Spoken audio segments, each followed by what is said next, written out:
Hello friends, welcome back to Pink's Kitchen Tamil. இன்னைக்கு நம்ம கேரளா ஸ்டைல்ல வெஜிடபிள் ஒயிட் குருமா எப்படி செய்யறதுன்னு தான் பார்க்க போறோம். இந்த வெஜிடபிள் ஒயிட் குருமா ரொம்ப பாரம்பரியமான ரெசிபி, ரொம்ப டெலிஷியஸான ரெசிபியும் கூட.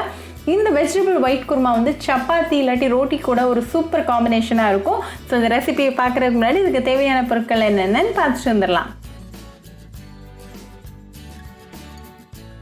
ஒரு மிக்சர் ஜார்ல 1/2 கப் தேங்காய், 5 பச்சை மிளகாய், 5 முந்திரி பருப்பு, 1/2 டீஸ்பூன் சோம்பு, 1 கிராம்பு, அப்புறமா 1 ஏலக்காய் சேர்த்துக்கோங்க. இது கூட ஒரு 1/2 கப் தண்ணி சேர்த்துட்டு நல்லா பேஸ்ட்டாக அரைச்சி எடுத்துகிட்டு வந்துடலாம்.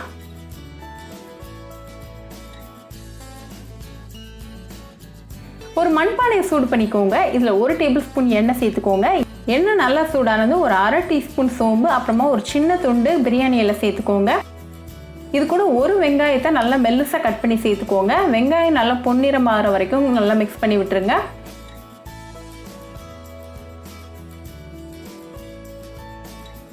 இப்போ வெங்காயம் நல்லா ரெடி ஆயிடுச்சு. ஸோ இது கூட 1 தக்காளியை நல்லா மெல்லுசாக கட் பண்ணி சேர்த்துக்கோங்க.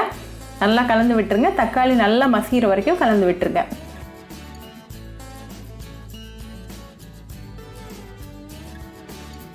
இப்போ தக்காளியும் சூப்பராக ரெடி ஆயிடுச்சு. ஸோ நம்ம காய்கறி எல்லாம் சேர்த்துடலாம். இது கூட 1/4 cup carrot, 1/4 cup beans, 1/4 cup உருளைக்கிழங்கு, 1 டேபிள் ஸ்பூன் ஃப்ரெஷ் பட்டாணி சேர்த்துக்கோங்க.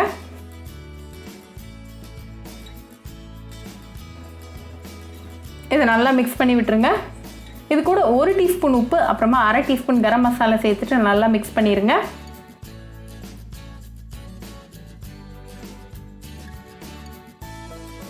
இந்த ஸ்டேஜில் நம்ம அரைச்சி வச்சிருக்கிற மசாலாவை உள்ளே சேர்த்துட்டு நல்லா கலந்து விட்டுறலாம்.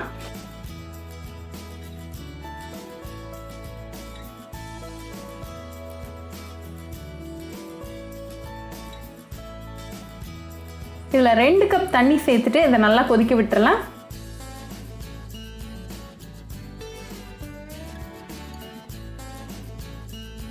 இப்போ நல்லா கொதிச்சிட்டு இருக்கு. ஸோ ஒரு மூடி போட்டுட்டு ஒரு 10 நிமிஷம் லோ ஃப்ளேமில் வேக வச்சிடலாம். இப்போ 10 நிமிஷம் ஆயிடுச்சு. ஸோ ஓப்பன் பண்ணி பார்த்துடலாம்.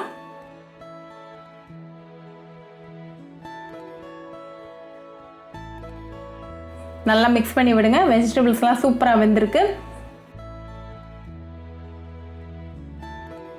கடைசியாக நம்ம கொஞ்சம் கருவேப்பிலை, அப்புறமா சாப் பண்ண கொத்தமல்லி சேர்த்துட்டு நல்லா கலந்து விட்டுருங்க. இப்போ நம்ம டெலிஷியஸான கேரளா ஸ்டைல் வெஜிடபிள் குருமா ரெடியாக இருக்குது. இது நீங்கள் சப்பாத்தி ரோட்டி கூட வச்சு சாப்பிட்டு என்ஜாய் பண்ணலாம். ரொம்ப ஈஸி அண்ட் டெலிஷியஸான ரெசிபி. ஸோ கண்டிப்பாக அந்த Kerala style vegetable white kurma உங்கள் வீட்டில் ட்ரை பண்ணி பாருங்கள். ட்ரை பண்ணிவிட்டு எப்படி இருந்துச்சுன்னு எனக்கு கமெண்ட்ஸில் சொல்லுங்கள். இன்னொரு சூப்பரான ரெசிபியோட உங்களை வந்து பார்க்குற வரைக்கும் பாய் ஃப்ரெண்ட்ஸ். உங்களுக்கு இந்த வீடியோ பிடிச்சிருந்தா பிங்க்ஸ் கிச்சன் தமிழுக்கு லைக் பண்ணுங்கள், ஷேர் பண்ணுங்கள், கமெண்ட் பண்ணுங்கள் அண்ட் மறக்காமல் சப்ஸ்கிரைப் பண்ணுங்கள். கூடவே பெல் ஐக்கானையும் கிளிக் பண்ணிக்கோங்க. அப்போ தான் நான் போடுற வீடியோஸ் எல்லாம் உங்கள் நோட்டிஃபிகேஷனில் வரும். உங்களுக்கு ரெசிபிஸ் இங்கிலீஷில் பார்க்கணும்னா பிங்க்ஸ் கிச்சன் சேனலை பாருங்கள். சேனலோட லிங்க் நான் அந்த டிஸ்கிரிப்ஷன் பாக்ஸில் கொடுக்குறேன். மறக்காமல் செக் பண்ணுங்கள். இன்னொரு இன்ட்ரெஸ்டிங்கான ரெசிபியோட உங்களை பார்க்க வர வரைக்கும் பாய் ஃப்ரெண்ட்ஸ்.